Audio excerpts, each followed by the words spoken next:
Soy Aleida Sánchez, residente de anestesia de este hospital, y junto con Pau Bell, adjunto, hemos hecho esta sesión sobre actualizaciones de las guías de RCP de la ERC 2025. ¿Vale? Como sabéis, estas guías se actualizan como cada 5 años, salvo en 2020, que se actualizaron en 2021 por la pandemia. Y nada, estas son las últimas y estas son las actualizaciones. Voy a seguir este índice de contenidos, ¿vale? Primero empezaré por una introducción, después pasaremos a las actualizaciones en soporte vital avanzado.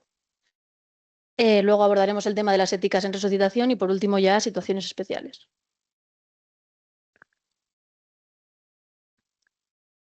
Vale, pues nada, empezamos por la introducción.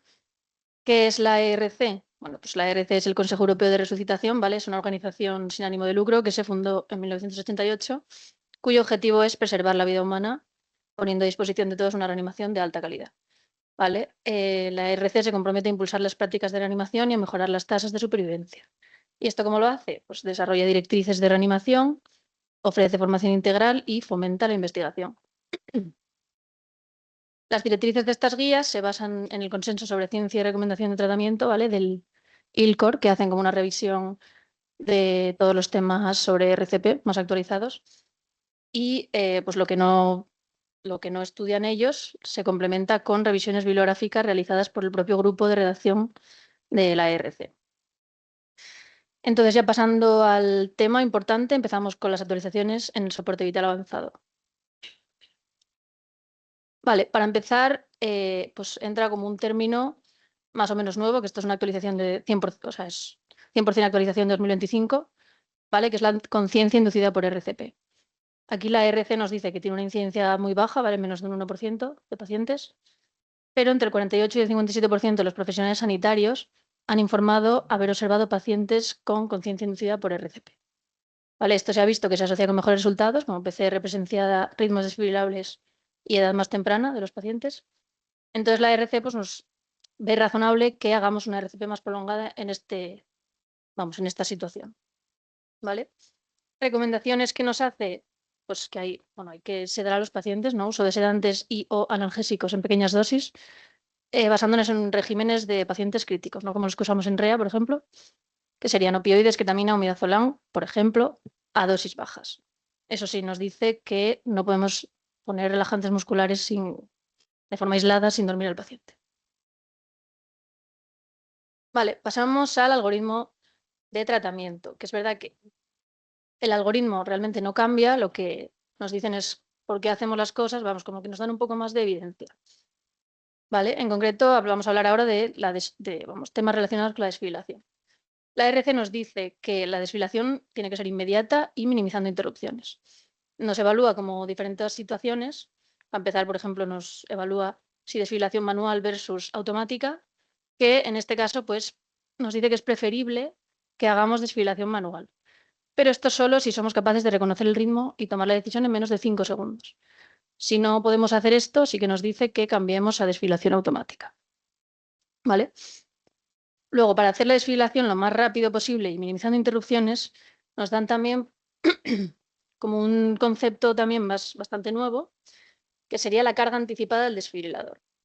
¿Vale? Que esto sería cargar el desfibrilador al final del ciclo de compresiones, pero antes de comprobar el ritmo. Y esto se ha visto que disminuye el número total de interrupciones.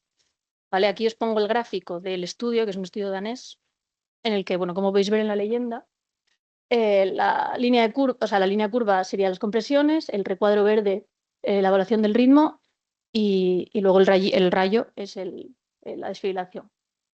Entonces aquí nos evalúan como unas pausas y lo que se ha visto es que esta precarga, que sería el gráfico A, nos aumenta un poco la pausa pre-shock, porque como que se añade al tiempo de la evaluación del ritmo, pero nos disminuye en un 40% el tiempo de hands-off, o sea que daríamos la desfibrilación antes, que es el objetivo. ¿Vale? Luego, pasando ya a la evaluación de la posición de los parches, pues qué posición es mejor, si anteroposterior versus anterolateral. Aquí, bueno, hay diversos estudios, ¿vale? Se ha visto que nuestro objetivo realmente es maximizar la corriente transmiocárdica, ¿vale? O sea, y esto lo hacemos pues, poniendo el área que fibrila entre los parches. Entonces, los estudios sí que han visto que la posición anteroposterior puede que tenga algún beneficio sobre la anterolateral, pero la RC, pues teniendo en cuenta todas las variables, pues por ejemplo, dificultad de colocación, etcétera, sigue recomendando la posición anterolateral, ¿vale? Se necesitan más estudios para, para saber bien cuál es la mejor, pero vamos, ellos recomiendan la anterolateral por ser más sencilla, evitar interrupciones, y eso sí, nos dicen que aseguremos la colocación del parche lateral, que se ha visto que es el que peor colocamos. Vale. Siguiendo en el tema de la desfibrilación, también se evaluaron los niveles de energía, ¿vale? Y esto, pues eso, todos los estudios que hay, no, o sea, no se ha visto evidencia suficiente para recomendar un nivel de energía óptimo. Sí que se ha visto que en la primera descarga no debemos poner, o sea, no debemos desfibrilar con menos de 150 julios, ¿vale? Entre 150 y 200. Y esto se ha visto que la eficacia con desfibriladores de onda bifásica de truncada, vamos, sería una eficacia de 86 al 100% y con onda bifásica rectilínea sería del 85%. Estos desfibriladores de onda bifásica son, o sea, son los que más se utilizan, ¿no? Vamos, y son los que utilizamos aquí. Y además, en los estudios no se ha mostrado daño miocárdico hasta 360 julios, que es, bueno, con los desfibriladores que nosotros usamos, ¿vale? Con los de onda bifásica. Después evaluarán también la segunda descarga y posteriores, que vieron si era mejor una estrategia de energía fija, ¿vale? O una estrategia de energía escalonada, que sería ir aumentando la energía. Y entonces aquí han visto que si el primer shock no es efectivo, ellos ven razonable aumentar la energía, aunque no hay evidencia, ¿vale? Y lo mismo ante una FV recurrente, que sería tras una desfibrilación exitosa que volviese a fibrilar, lo mismo, recomiendan pues aumentar la energía si se puede. Vale, también abordan el tema de la FV refractaria, ¿vale? ¿Qué hacemos si tras más de 3 descargas sigue en FV? Entonces, esto en los estudios se ha visto que la duración de la FV se correlaciona negativamente con un buen pronóstico. Entonces, ellos lo que nos recomiendan es, primero, buscar activamente causas reversibles, asegurar una energía máxima del desfibrilador y comprobar una correcta colocación de los parches. ¿Vale? Y una vez hecho esto, pues ya nos dicen que nos preparemos para poner otro par de parches en la otra posición, ¿no? O sea, si los tenemos en anterolateral, pues colocar otros parches en antero-posterior, ¿vale? Porque esto sería un cambio de vector que se ha visto que puede tener beneficio. Y si no, también ven razonable que podamos pensar en una desfibrilación secuencial dual. ¿Que esto qué es? Bueno, seguramente muchos sabréis lo que es. Está en estudio, todavía no hay mucha evidencia, pero bueno, sería usar 2 desfibriladores y 4 parches, o sea, unos en la posición antero-posterior y otros anterolateral. Y sería dar 2 descargas rápidas secuenciales, una detrás de la otra. Esto en los estudios se ha visto que sí que podría tener algún beneficio, pero no hay evidencia, tiene muchas limitaciones y muchos sesgos. Entonces, ILCOR sí que sugiere como su uso con una recomendación débil y bajo nivel de evidencia, pero bueno, la RC no es que lo recomiende, pero nos lo plantea, digamos. Vale, pasamos ya a ventilación y vía aérea. Aquí también, bueno, han evaluado muchas cosas. Lo que nos pareció más importante es el tema de la frecuencia respiratoria y la ventilación mecánica versus manual. ¿Vale? La frecuencia respiratoria, los estudios no han demostrado evidencia para establecer una frecuencia óptima, pero sí que muestran que la frecuencia es frecuentemente menor de 10 por minuto durante la RCP y que la hipoventilación se asocia a peores resultados. ¿Vale? Y respecto a ventilación mecánica versus manual, tampoco hay evidencia de cuál es mejor, pero sí que nos dicen que si el paciente lo tenemos en ventilación mecánica, bueno, pues nos dan, que esto es nuevo también de este año, como una recomendación de parámetros que poner. Y esos parámetros son los que veis aquí. Volumen TAIDA del 6 a 8 mililitros kilo o un volumen suficiente para que nosotros veamos que se levanta el tórax. Una FIO2 máxima, una frecuencia respiratoria de 10 por minuto, tiempo inspiratorio de 1,5 segundos, PIB de 0 a 5, una alarma de presión pico elevada y un trigger desactivado. Y sí que nos recomiendan también que si vemos que la ventilación mecánica no es efectiva, pasemos a ventilación manual. Vale, pasando ya al tema de medicación, evalúan también un montón de medicación. Hemos traído aquí lo que más nos parece importante Y, bueno, concretamente aquí hablan de la adrenalina, ¿vale? Y es verdad que todos sabemos que la adrenalina es muy beneficiosa en la parada, pero aquí pues nos traen la evidencia y nos parece interesante. Entonces, la adrenalina recomiendan administrarla tan pronto como sea posible, ¿vale? Hay muchos estudios que evaluaron la adrenalina, pues dosis estándar, que sería 1 miligramo versus placebo, dosis elevadas versus estándar y adrenalina versus vasopresina, ¿vale? Y la evidencia dice que la adrenalina a 1 miligramo mejoró el retorno a la circulación espontánea, supervivencia hasta ingreso, hasta alta y a largo plazo, ¿vale? Pero es que además se midieron tiempos hasta la administración, como un análisis secundario. Y se vio que disminuye la tasa de supervivencia y pronóstico neurológico con el tiempo hasta la administración. Entonces, la RC sí que hace una recomendación firme, la administración de adrenalina y además, pues eso, tan pronto como sea posible. Vale. Otras medicaciones que han evaluado, pues es el calcio y el bicarbonato, ¿vale? Que esto han visto que son fármacos que no tienen evidencia, pero que sí que se ponen en las paradas. Entonces, ¿qué han visto? Bueno, pues con el calcio, los estudios más recientes que evaluaron cloruro de calcio versus placebo, no encontraron diferencias ni en RC, ni en resultados neurológicos a 30 días, ni en supervivencia al año. Pero es que, además, neurológicamente se vio que había menores tasas de resultados favorables a los 90 días y al año. Entonces, en la RC no recomienda la administración de calcio de forma rutinaria, a no ser que haya una indicación específica. Y un poco más de lo mismo con el bicarbonato, ¿vale? Se ha revisado y no, o sea, se ha visto que no se mostró beneficio en supervivencia ni en resultados neurológicos. O sea que nada, se recomienda no administrarlo de forma rutinaria. Vale, luego otra cosa que también han estudiado es el soporte vital en entornos de alta monitorización, como sería el quirófano o la REA. Y aquí, si tenemos una presión arterial invasiva, sí que nos recomiendan iniciar la RCP si la presión arterial sistólica disminuye por debajo de 50 milímetros de mercurio. Porque esto se ha visto que el beneficio para el flujo coronario cerebral supera el riesgo de daños, o sea, de daños causados por las compresiones, ¿vale? Y también nos recomiendan comenzar la adrenalina a dosis bajas, ¿vale? Que serían 50-100 microgramos. Esto solo si hay alta probabilidad de bajo gasto o ha pasado poco tiempo entre el inicio de la parada y que nosotros administremos adrenalina, es decir, si lo hemos visto. Y eso sí, si hemos administrado bolos de 100 microgramos hasta 1 miligramo y no hay respuesta, pues sí que nos dicen que los siguientes bolos ya sean de 1 miligramo. ¿Y esto por qué? Bueno, pues porque se ha visto que con monitorización continua, la PCR, o sea, la parada se puede diagnosticar y tratar de inmediato y 1 miligramo de adrenalina nos puede causar hipertensión grave y taquiarritmias. Vale. Luego también han centrado muchos estudios en por qué parámetros fisiológicos nos podemos guiar en la resucitación, ¿vale? Aquí hay un montón de estudios también, es verdad que la mayoría son en animales y en niños mayores, pero bueno, también hay alguno en adultos. En animales se ha visto que ajustando la profundidad de las compresiones a una presión sistólica de 100 y los vasopresores a una presión de perfusión coronaria mayor de 20, hay un 95% de supervivencia versus 35% del grupo control. En niños mayores se ha visto que una presión diastólica mayor de 30 se asocia con mayores tasas de supervivencia al alta. Y en adultos, que lo que se hizo fue medir la presión arterial invasiva durante la RCP, se vio que manteniendo una frecuencia de 100-120 por minuto y una profundidad de compresiones mayor de o igual a 6, esto se correlacionaba con una presión diastólica mayor o igual de 30 y eso sí, una mayor profundidad de compresiones se vio que no significaba una mayor presión arterial.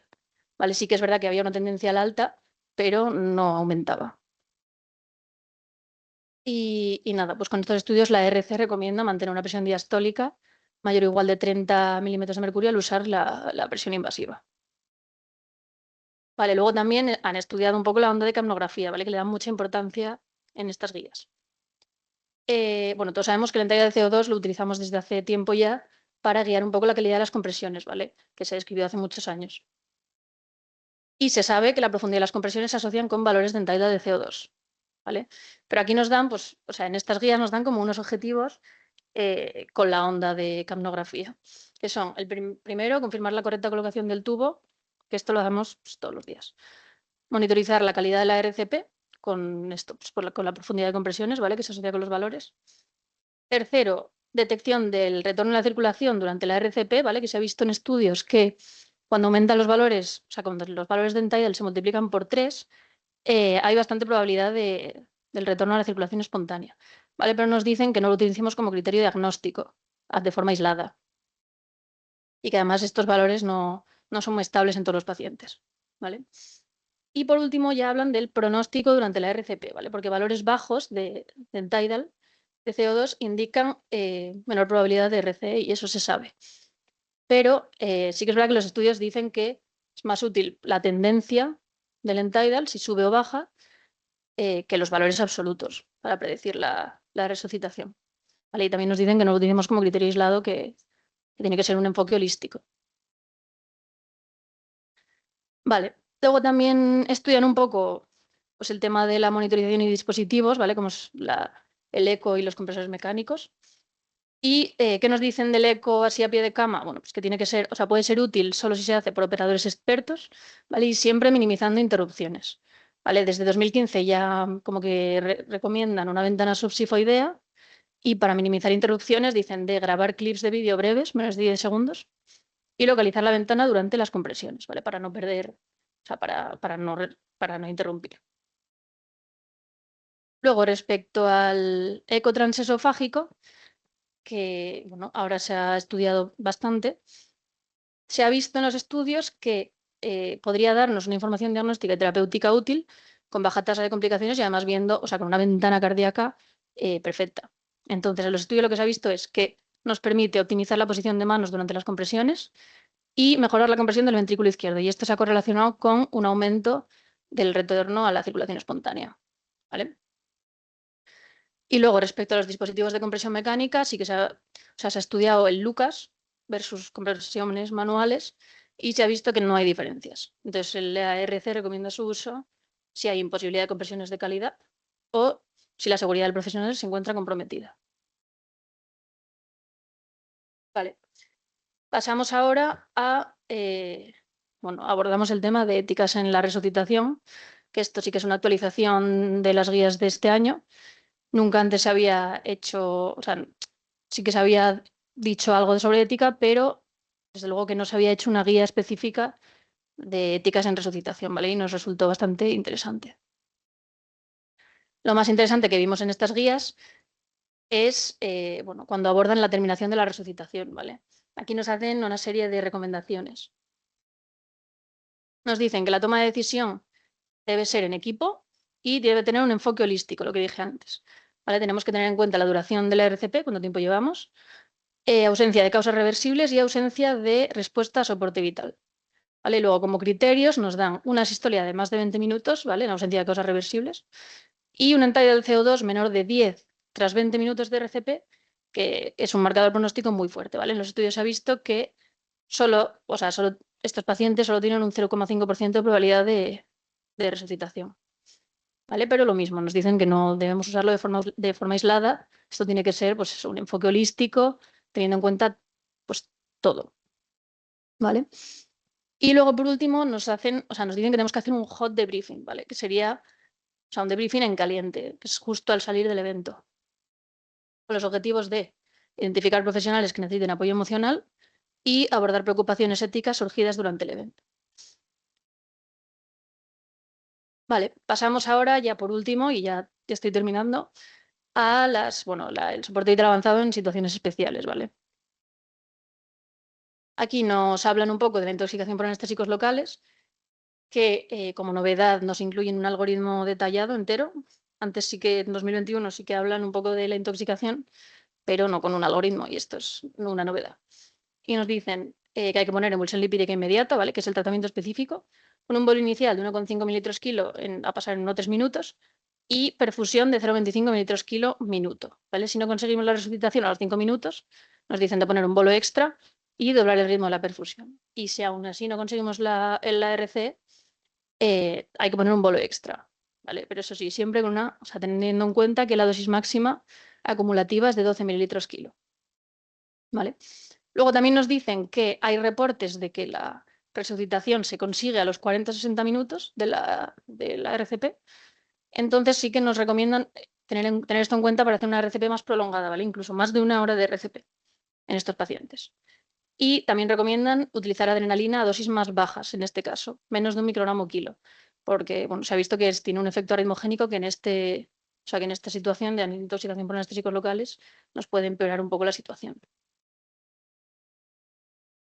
Y por último ya nos hablan de la parada cardiorrespiratoria en gestantes, ¿vale? Que, bueno, lo han estudiado más a fondo y nos dan incluso epidemiología y unas recomendaciones, ¿vale? Se ha visto que un 32% de las gestantes con PCR no tenían enfermedades previas y el 33% tenían hipotensión como antecedente único. Y que el ritmo más común de parada es la actividad eléctrica sin pulso, ¿vale? Y las recomendaciones que nos dan es un desplazamiento uterino izquierdo manual, que en otras guías sí que decían que había que desplazarlo a la izquierda para descomprimir un poco el descompresión aortocava, pero no decían si manual o, bueno, con movimientos de la mesa o lo que fuera. Pero se ha visto que solo el desplazamiento manual nos asegura las compresiones de calidad, ¿vale? Después nos hablan de la esterotomía resucitadora precoz, quitan como que en otras guías decían que si no era a los 4 minutos ya como que era inútil. Sí que es verdad que disminuye su eficacia conforme pasa el tiempo, pero que no hace falta que sea a los 4 minutos, que nos tenemos que preparar en cuanto hay parada, pero y que tiene que ser lo más pronto posible, pero bueno, que no es a los 4 minutos. Y por último, ya nos dicen que, bueno, tenemos que mirar las 4Hs y 4Ts siempre en una parada, o sea, tenemos que pensar en ellas, pero que en las gestantes tenemos que pensar ya directamente en las 4Ps obstétricas, ¿vale? Que serían preeclampsia, sepsis puerperal, complicaciones placentarias y miocardiopatía periparto. Esto porque, a ver, estas 4Ps están siempre dentro de las 4Hs y 4Ts, pero como que son más específicas y tenemos que pensar en ellas directamente. Este es un esquema que la verdad que me gustó mucho, que pusieron en el campus de la SEDAR, ¿vale? Que me parece que resume muy bien la RCP en situaciones especiales, que os lo dejo aquí, es muy visual y por si lo queréis tener. Y ya acabo con las ideas claves, ¿vale? Con las ideas que hay que irse para casa, pues son, primero, tratar la conciencia inducida por RCP, realizar una desfibrilación precoz, que la primera descarga no puede ser por debajo de los 150 julios, siempre asegurarnos de una correcta colocación del parche lateral. En entornos de alta monitorización, comenzar la RCP si la presión sistólica disminuye por debajo de 50 y comenzar con adrenalina a dosis bajas. Durante la RCP, asegurar, si tenemos una presión arterial invasiva, una presión diastólica mayor de 30. Si vemos que tenemos una FV refractaria, considerar este cambio de vector o la desfibrilación secuencial dual. Plantearnos que el eco transesofágico puede ser útil en manos expertas. Saber y tener en cuenta que una entrada de CO2 menor de 10 tras 20 minutos de RCP es un marcador de mal pronóstico. En intoxicación por anestésicos locales, poner la emulsión lipídica inmediata y considerar una RCP prolongada en intoxicación por anestésicos locales y en pacientes con conciencia inducida por RCP. ¿Vale? Y nada, estas son las referencias.